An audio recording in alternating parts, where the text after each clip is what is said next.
Hi friends, welcome to my channel. இன்றைக்கி நம்ம பார்க்க போகிறது ஒரு சூப்பரான ஜீரக குழம்பு தாங்க. இந்த ஜீரக குழம்பு நம்ம வாரத்தில் ஒரு நாள் இல்லை 10 நாளைக்கு ஒரு தடவை வச்சு சாப்பிடும்போது நமக்கு வயிறு சம்பந்தப்பட்ட அனைத்து உபாதைகளுமே திருந்துருங்க. நம்ம ஜீரகம்னும்போது நமக்கு சீராக வைக்கிங்க வயிற்று. அதுக்காகவே ஜீரக குழம்பு தான். அதை நான் எப்படி செய்வேன் தான் இந்த வீடியோவில் ஷேர் பண்ணியிருக்கேன். ஸ்கிப் பண்ணாமல் பாருங்கள் ஃப்ரெண்ட்ஸ், உங்களுக்கு ரொம்பவே யூஸ்ஃபுல்லாக இருக்கும். ஒரு பேன் வச்சுட்டு நீங்கள் 2 ஸ்பூன், கொஞ்சம் பெரிய ஸ்பூனாலே 2 ஸ்பூன் அளவு ஜீரகம் போட்டுக்கோங்க. அடுப்பை லோ ஃப்ளேமில் வச்சுருங்க. டப்புன்னு பொரிஞ்சு கலர் மாறிட போது டேஸ்ட்டு மாறிடும் இல்லையா? இப்போ அதனால் கலர் மாறாமல் நம்ம வறுத்து எடுக்கணும். அதே ஸ்பூனால் 1 ஸ்பூன் அளவு கொத்தமல்லியும் 1 ஸ்பூன் அளவு துவரம்பருப்பு நமக்கு வாசனையும் கொடுக்கும். அதே சமயம் குழம்பு நைட்டு நமக்கு திக்னஸும் கொடுக்கும். இப்போ அதுக்கு போட்டுட்டு அதே ஸ்பூனால் கொஞ்சமாக 1/4 ஸ்பூன் கம்மியாக நீங்கள் வெந்தயமும் போட்டு நல்லா வறுத்து எடுத்துக்கோங்க. முக்கியமாக கலர் மாறக்கூடாது, அதே சமயம் நமக்கு வறுபட்டும் வரணும். அதுதான் இந்த குழம்புக்கு டேஸ்ட் எடுத்து கொடுக்கறதே. இப்போ பாருங்கள், நான் அடுப்பை லோ ஃப்ளேமில் வச்சு தான் செய்கிறேன். இப்போ நமக்கு ஜீரகம் நல்லாவே பொரிஞ்சு வரும்.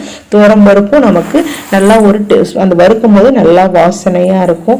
துவரம்பருப்பும் நல்லா வறுபடும். கொத்தமல்லி நீங்கள் தொட்டு நசுக்கி பார்த்தீங்கன்னா நல்லா நமக்கு உடையிற பதம் வந்திருக்கும். இந்த மாதிரி நல்லா கொஞ்சம் அடுப்பு லோ ஃப்ளேமில் ஒரு 5 நிமிஷம் வறுபடுற மாதிரி தான் ஃப்ரெண்ட்ஸ் இருக்கும். வறுத்து எடுத்து நல்லா ஆற வச்சிடுங்க. அதுக்கு முன்னாடியே நமக்கு ஒரு எலுமிச்சம்பழம் அளவு நீங்கள் புளியை ஊற வச்சிருங்க. இப்போ நான் ஒரு மண்மணலை வச்சுட்டு ஒரு 50 ml அளவு நல்லெண்ணெய் போடுங்க. இந்த குழம்பு நல்லெண்ணெய் வைக்கும்போது ரொம்பவே டேஸ்ட்டாக இருக்கும் ஃப்ரெண்ட்ஸ்.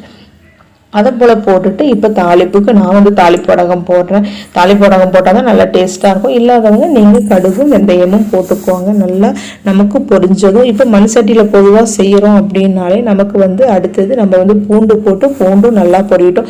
அதே சமயம் இதை மாதிரி நம்ம எடுத்து சுற்றி விடும்போது அந்த எண்ணெய் எல்லா இடத்துலையும் படும்போது நம்ம குழம்பை கூட்டி ஊட்டும் போது நமக்கு நல்ல ஒரு வாசனை வரும். ஏன்னா ஒரே இடத்துல இல்லாமல் மண் சட்டியில் சுற்றி படும்போது அது ஒரு டேஸ்ட்டாக இருக்கும். அந்த நல்லெண்ணெய் பட்டு அதில் குழம்பு கொதிக்கிறது.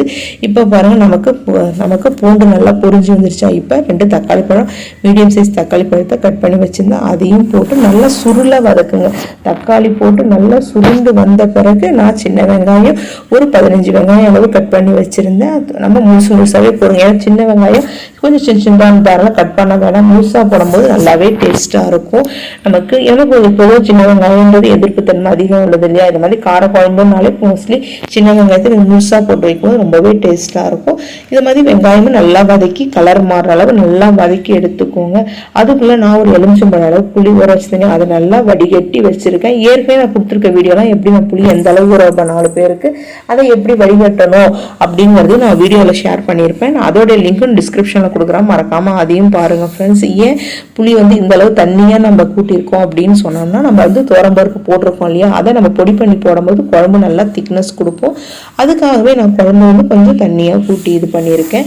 இப்போ கொத்தமல்லி தூள் ஒரு 2 ஸ்பூனும் நம்ம குழம்பு மிளகாய் தூள் 3 ஸ்பூன் போடுங்க. இப்போ இதுக்கு தேவையான அளவு உப்பு போட்டுடுங்க.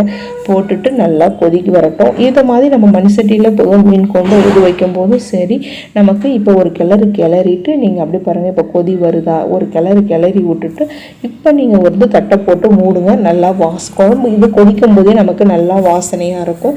பச்சை ஸ்மெல் போகிற வரைக்கும் குழம்பு நல்லா கொதிக்கட்டும். ஏன்னா நம்ம போட்டிருக்கிற வெங்காயம் நல்லா வெந்து வரணும். மெயினாக புளியோட பச்சை வாசனை, மிளகாத்தூளோட பச்சை வாசனை எல்லாமே நமக்கு போகணும் ஃப்ரெண்ட்ஸ். அது வரைக்குமே நல்லா நமக்கு குழம்பு கொதிச்சு வரட்டும். இப்போ பாருங்கள், கொதிச்சு ஓரளவு நமக்கு திக்னஸ் பதம் வந்துருச்சு. இப்போ நம்ம பொடியை கொட்டலாம் இல்லையா?